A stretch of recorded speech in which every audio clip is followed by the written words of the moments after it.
Sitting in the back of the dusty old town hall, I could feel the weight of the crowd pressing in on me like the concrete slabs I once designed.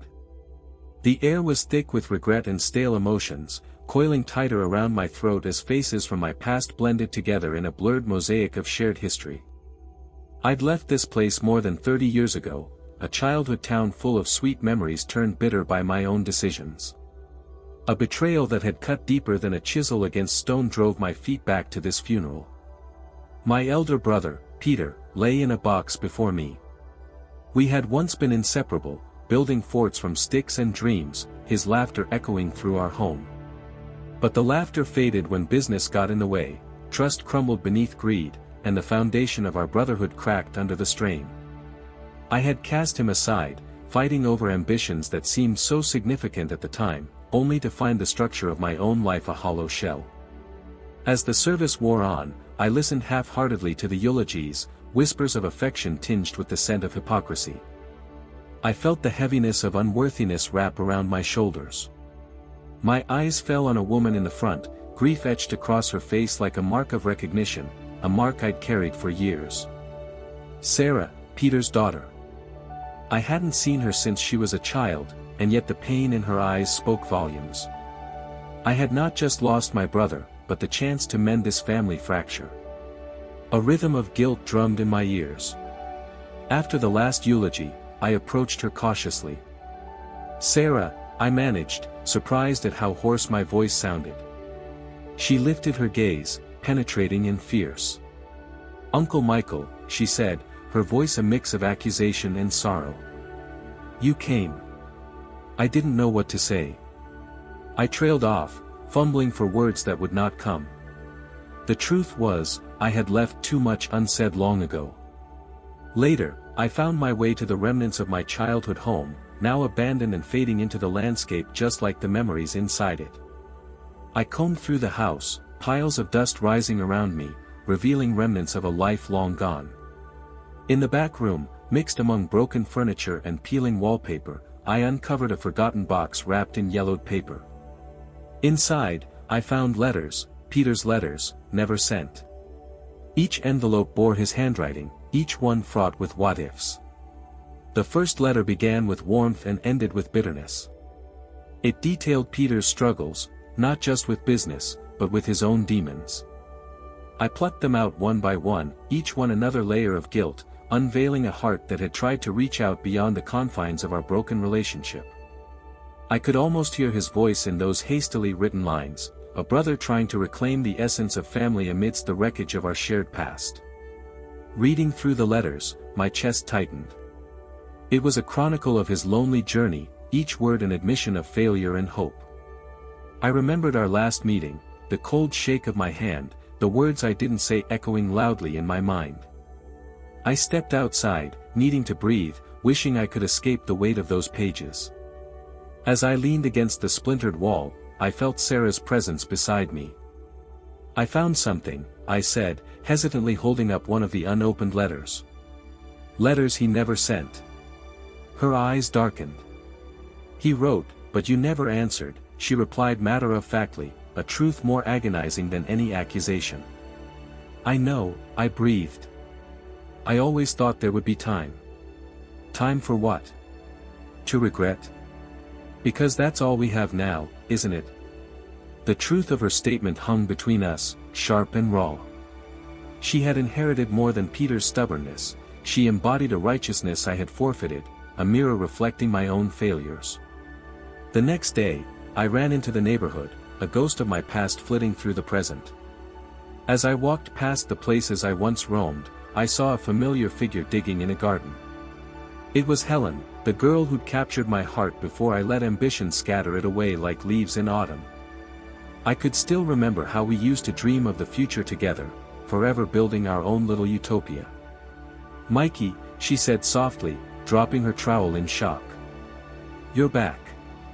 "I am," I admitted, knowing this moment was as much about reckoning with the past as it was about recognition of what I'd lost.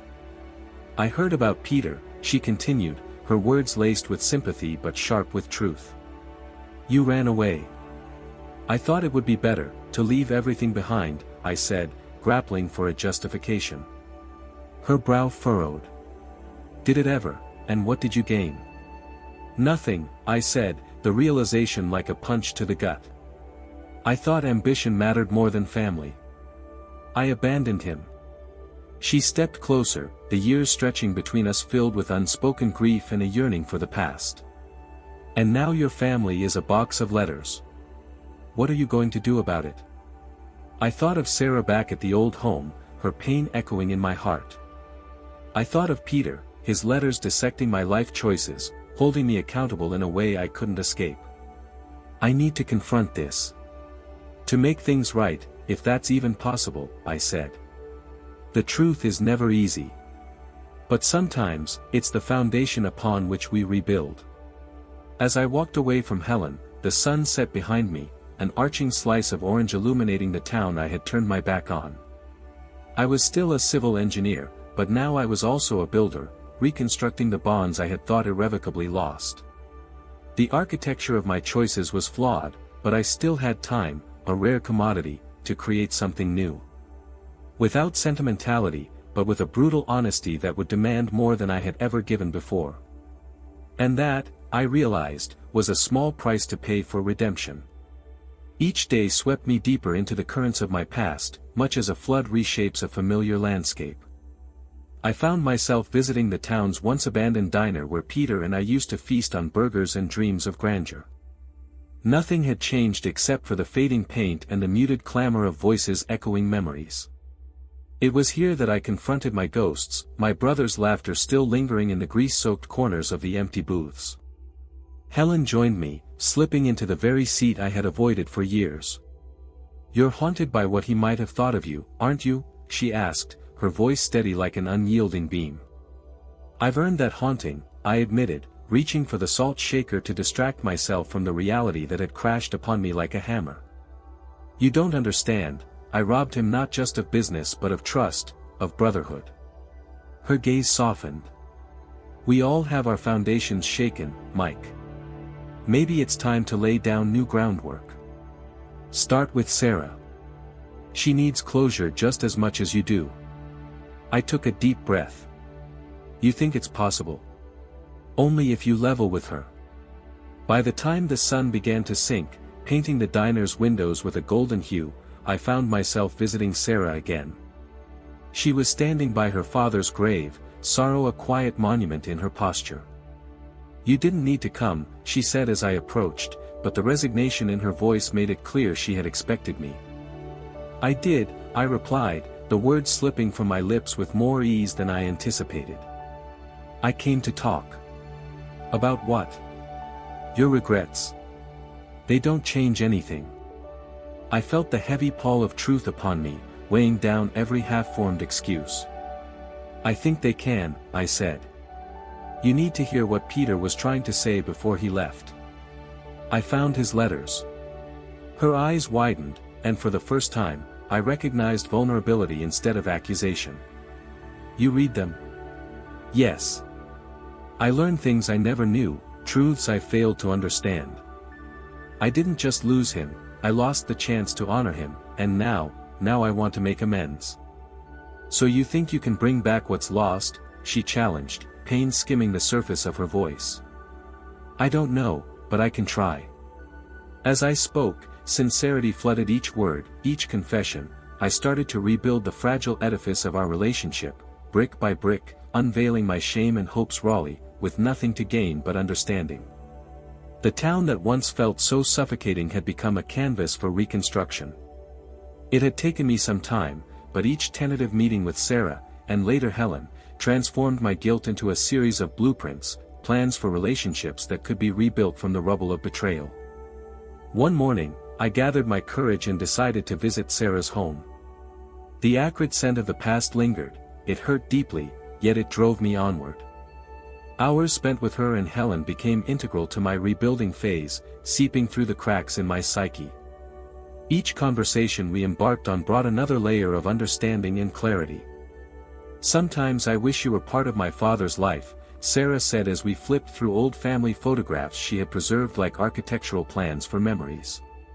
"He used to talk about you, how you built things." "He built too, in a different way," I countered, my throat tightening. It became a burden, one I can't cast aside so easily. Why not acknowledge it, then, she pressed. Why not accept that this is who you are now? It was a simple question, yet it opened the floodgates of truth disguised as pain. I realized then I had shied away from accepting who I had become, constantly running from the ghosts, yet there was a strength in acknowledging the struggle behind every decision. It wasn't just about building, it was an act of deconstructing my past to create a better future, both for myself and for Sarah. In the heart of the town, looking at the cemetery where Peter lay, I finally understood what it meant to accept my past. The framework of my brother's life had been a testament to enduring love and painful lessons. Those letters weren't merely echoes of a life wasted but roadmaps illuminating paths toward forgiveness. When Sarah invited me to speak at her remembrance gathering to honor Peter, I hesitated but could not refuse. I took the podium, feeling the weight of collective eyes on me, accompanied by a storm of my own emotions. I stood before a judge and jury decades ago, and I failed my brother, I started, my voice quaking with weight as I faced a community once familiar but now foreign. But I am here to testify, not to defend my choices, but to acknowledge them. As I spoke, I saw Sarah nodding, her face transformed into an expression of understanding rather than hostility. Peter believed in the power of bridges, not walls, I confessed, feeling the architecture of my words rekindle bonds I thought forever broken. I lost my way, but his letters, his wisdom, helped me rebuild in ways I never knew I could. Each word became a brick paving the way towards collective healing. It was a humble gesture but steeped in truth. For the first time, I felt like I was not just a spectator but an architect of my legacy. The community received me back, and I understood that while history could not be rewritten, the future was still open to construction. As people began to rise, sharing moments of laughter and sorrow entwined, I realized I was not just addressing strangers but inviting them to join in the restoration of love. I took a deep breath, new hope washing over me like a reinforcement beam. My brother had left a profound mark upon the blueprints of my life, a gentle insistence that even in the midst of despair, there lies the foundation for a life yet to be built. Perhaps redemption was not an end but rather a framework, a continual project, an ongoing venture into the architecture of life itself. Days turned into weeks, and my encounters with Sarah and Helen evolved into a steady rhythm of mutual understanding. The structure of our connection began to resemble something other than the brittle remnants of the past. During quiet evenings, we shared stories over cups of hot coffee, laughter merging with solemnity, revealing how intricately our lives intertwined. One afternoon, amid the dusk settling over the town, I found Sarah at the foot of her father's grave, kneeling in reflection. As I approached, she glanced up, eyes shimmering with a vulnerability that broke the weight of silence. "Sometimes I can't believe he's gone," she whispered, a tremor breaking her voice. "It's like trying to remember if he was ever really here." "That emptiness," I said, crouching down beside her, "it's a different type of architecture, one where the foundation is void, and we're left to construct meaning in absence." Her face softened. "Do you think it's possible to restore a legacy that feels so lost?" "Legacy isn't what you inherit, it's what you choose to build from it," I replied, the truth solidifying in my chest. "We can salvage the memories and restructure what's left of our connections." As the sun dipped below the horizon, casting hues of amber across the plot, a resolve settled in me. It wasn't enough to speak at Peter's remembrance gathering, I wished to mark his absence with a concrete presence, a tribute, a structure to honor our bond. That night, ideas spun in my mind like blueprints, tracing the contours of a memorial park that would invite the community to gather, reflect, and remember the kinship Peter had fostered. I sought Sarah and Helen's input, not just for their approval but to give them a stake in this new foundation I imagined. We met at the town's small library, gathering sketches and layouts that had colored my thoughts. "This isn't just about remembering him," I explained to them, "it's about keeping his spirit alive in the fabric of this town. A place where people can come together, share stories, and heal." Sarah leaned forward, her brow furrowing in contemplation. "It sounds beautiful, Uncle Michael. But do you really think I can be part of this?" I've spent so much time feeling like I've lost him, that I don't deserve to build anything significant. Then let's build it together, I said firmly. Your voice holds just as much weight as mine, perhaps more. This is your father's legacy, his love for this community deserves to be acknowledged. For the first time, I saw the flicker of hope in her eyes. She envisioned a shared journey, where our grief transformed into a foundation. Helen nodded in agreement, pulling out paper and sketching her own visions, paths adorned with flowers, benches for quiet reflection, a small fountain bubbling innocence. In those moments, a vision emerged, coalescing from threads of love and sorrow, layered with a history I had long neglected. It was a project not just to honor Peter but also to bridge the chasms left by our shared estrangement. Months passed, and as the park took shape, I had not only begun constructing a physical space but also curating an emotional sanctuary for ourselves and others. The townsfolk rallied behind us, new connections emerging through the flurry of community involvement. Each nail hammered into timber became a testament to reconciliation, a moment of renewal bridging the past and the present. As the park's grand opening approached, the burden of my choices began to lift. The letters that had weighed so heavily on my heart transformed into markers of hope, showing me the path to mortality, turmoil, and new beginnings. On the day of the opening, beneath a clear blue sky, I stood beside Sarah and Helen, surrounded by familiar faces, some grieving, some supportive, all intertwined in the legacy of a man who had once stood as our link. Today, we celebrate not just his memory, I addressed the gathering crowd, but our ability to forge connections over the rubble of loss. Peter taught us that every structure, every relationship, gets stronger when built collaboratively. Let us honor his spirit, not just with this monument, but by continually embodying the love and kindness he shared. As applause erupted, I looked at Sarah with pride, a pride born from shared blood and labor. Our three hearts beat in unison now, bound not just by the tragedy of loss but by the resilience of forgiveness. The architecture of regret had melded into the construction of hope. In that moment, I felt the weight of my past fade beneath the warmth of new foundations. Together, we raised our heads and turned towards the future, solidified by choices forged in loving acknowledgement. The journey wasn't complete, perhaps it never would be. But as long as the blueprints of life continued to be inked in truth, I'd understand that redemption, albeit hard-earned, had never been out of reach. And so, we began anew, with the promise of endless possibilities just waiting to be built upon the foundation of love. In the following weeks, the park filled with life, children laughing, neighbors reuniting, old stories rekindled beneath the shade of the newly planted trees. Each smile I encountered became a reminder of connection lost and won. Still, some shadows lingered, whispers of doubt nagging at the edges of my consciousness. One afternoon, while pruning a rosebush in the park, Helen approached, her face a nuanced canvas of contemplation. "What do you think Peter would say about all of this?" I paused, considering. He'd likely find joy in seeing how we've turned our grief into something that uplifts others. I can hear his laughter mingling with the wind. Helen bit her lip, sizing my words thoughtfully.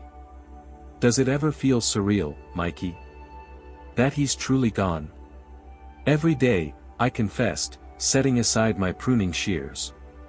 "But coming here helps anchor me. It's like building our own echo in the walls, a testament to who we once were and who we're becoming." She nodded, understanding blooming in her gaze. "Can I ask you something? Why do you push so hard for redemption? Why not just let the past be the past?" I met her eyes. "Because the past is a weight I refuse to carry alone anymore. It wasn't just about my betrayal to Peter, it was about Sarah and the potential we're still discovering. I owe it to them, to myself, to confront it." Her features softened with admiration. "You've grown a lot, Michael. It's not just about bricks, it's about rebuilding connections, too." Helen moved in closer, the space between us charged with an unspoken closeness. "You're not the only one, you know. Your vulnerabilities have opened doors for me, too." That warmth lingered long after she left, igniting a cautious flame in my heart. While I had sought to mend my relationships, I hadn't fully acknowledged my own journey of self-forgiveness, which lay entwined with my efforts to mend the past. The transformation in the park inspired me. I worked with more vigor than ever, meticulously adding features, paths for reflection lined with oversized boulders, a gazebo for community gatherings, lush flower beds to breathe life into the once stagnant space. But with each addition, the pressure of expectations weighed on me. As I toiled under the summer sun, an unsettling thought crept in: what if this was all just a facade?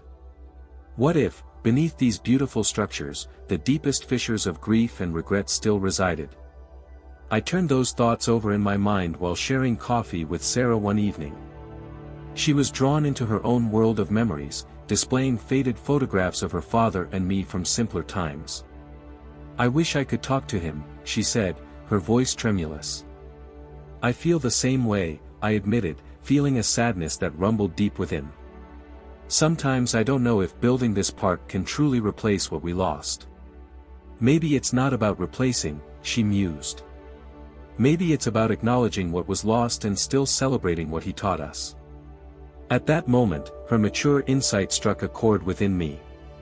I had poured so much of myself into this project that I'd unwittingly become subtly possessive of the significance of our grief, dictating how it should manifest. I hadn't allowed Sarah or Helen to join my journey of healing without pushing my own narrative. It dawned on me that if I wanted to genuinely honor Peter's legacy, I needed to accept that healing was not a linear path but a shared experience, and it was time to reevaluate how I engaged in it. 1 week later, as I stood before the completed park, the sense of accomplishment was marred by lingering questions. I invited Sarah and Helen for one last gathering before the park officially opened to the public.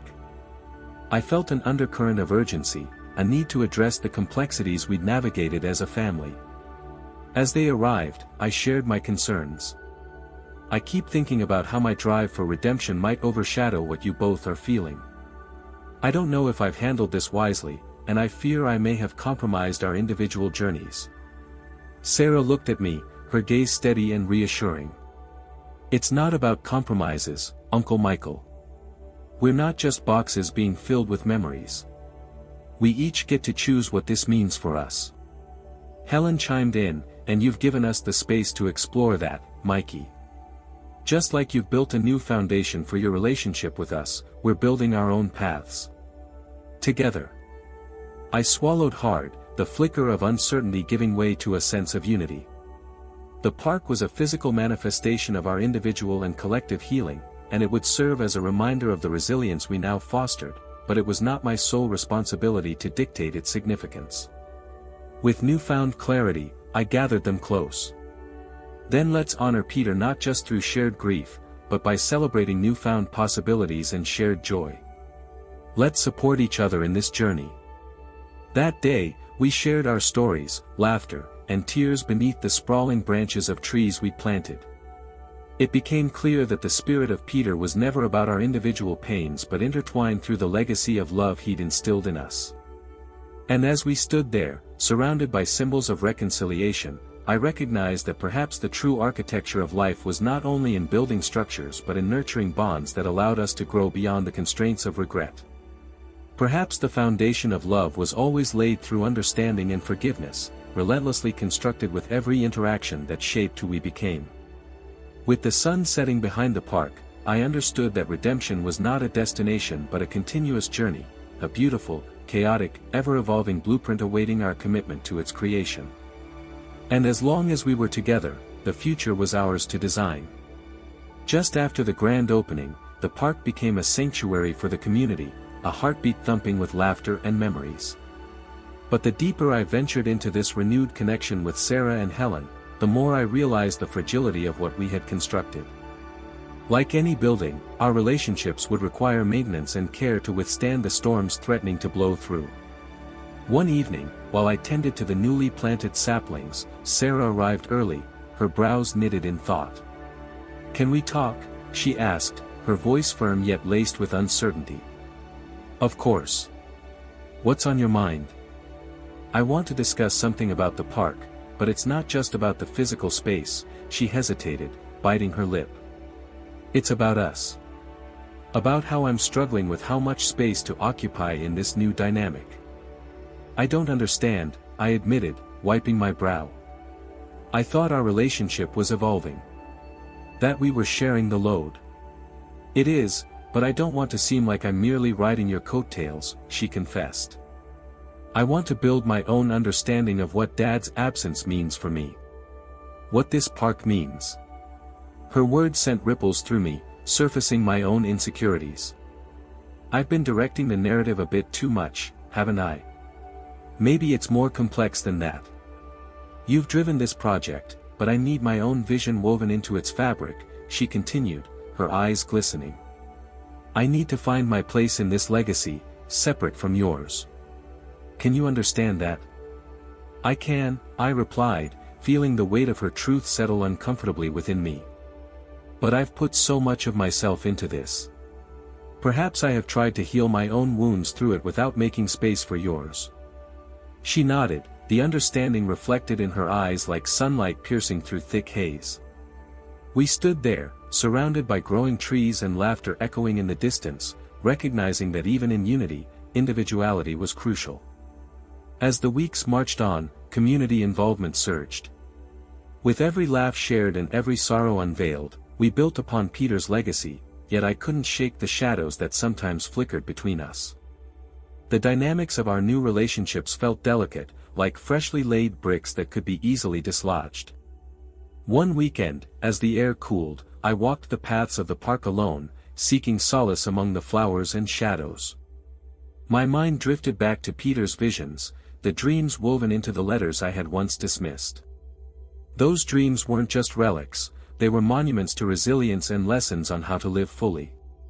At that moment, Helen appeared, leaning against a wooden bench. I was just thinking about how far you've come, she commented, a glow in her eyes. What this project has meant. It's been transformative, I admitted, the familiarity of her presence offering comfort. But I feel there are still echoes of the past haunting me, reminders of what I lost in the process. It makes me question whether I can ever truly escape the betrayal. Escape? Or accept? She countered, her expression earnest. You've been carrying that weight alone for long enough. Perhaps it's time to confront those ghosts openly, in conversation and in vulnerability. It's part of the architecture of life, too.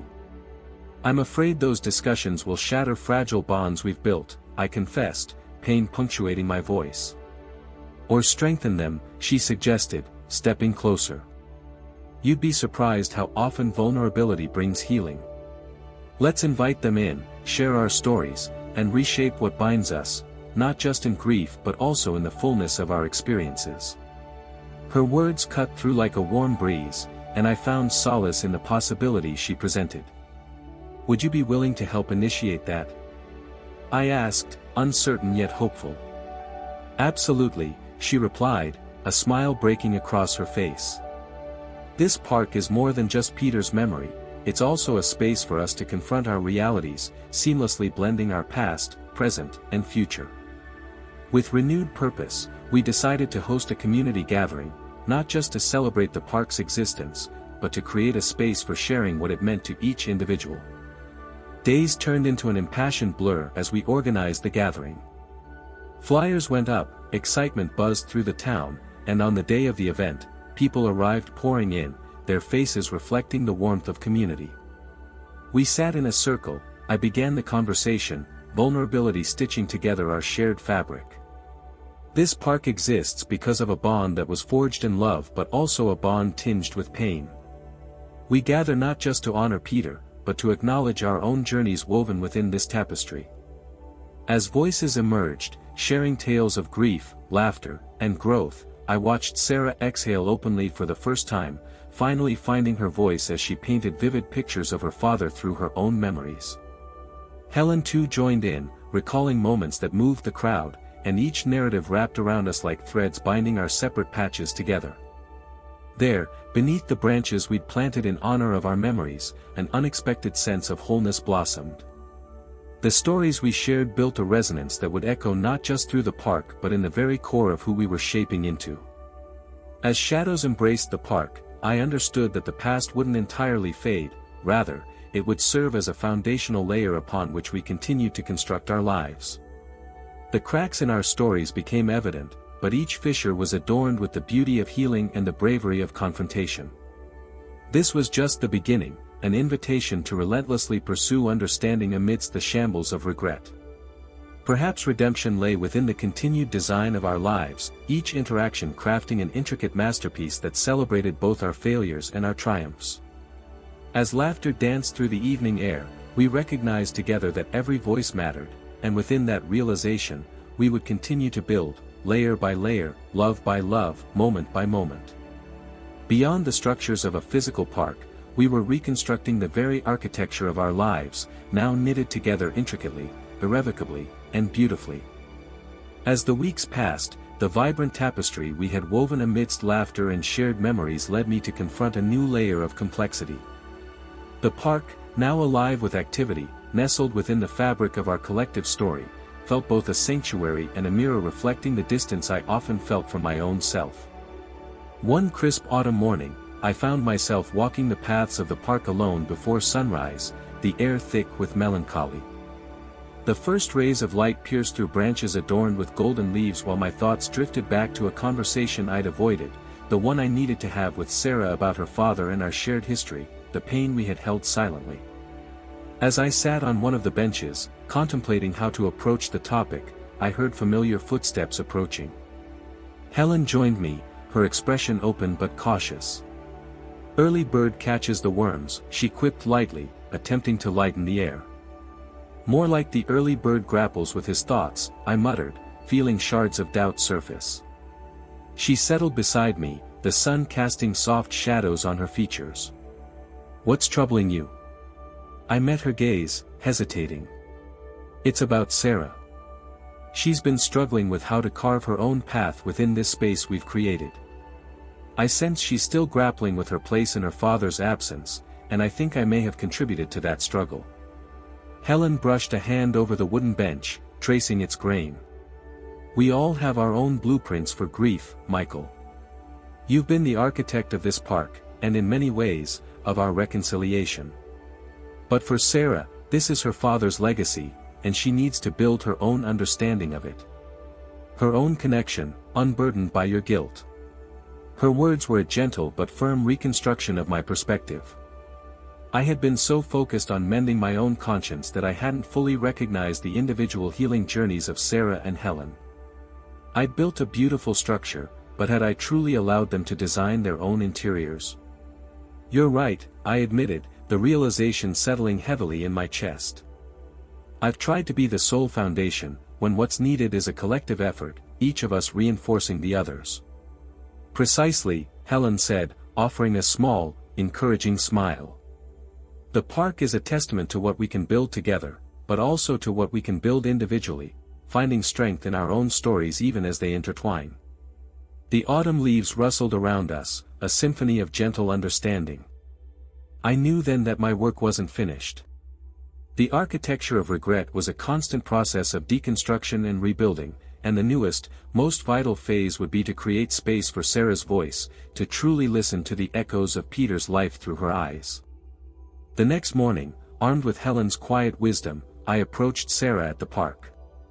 She was arranging a new plaque near a particularly robust oak tree, her movements deliberate and focused. "Sarah," I began, my voice softer than usual. "Can we talk, truly talk, about your father? Not just his memory in this park, but about him and me. And how my choices affected you." She straightened, her back to me, and for a moment I feared I had pushed too far.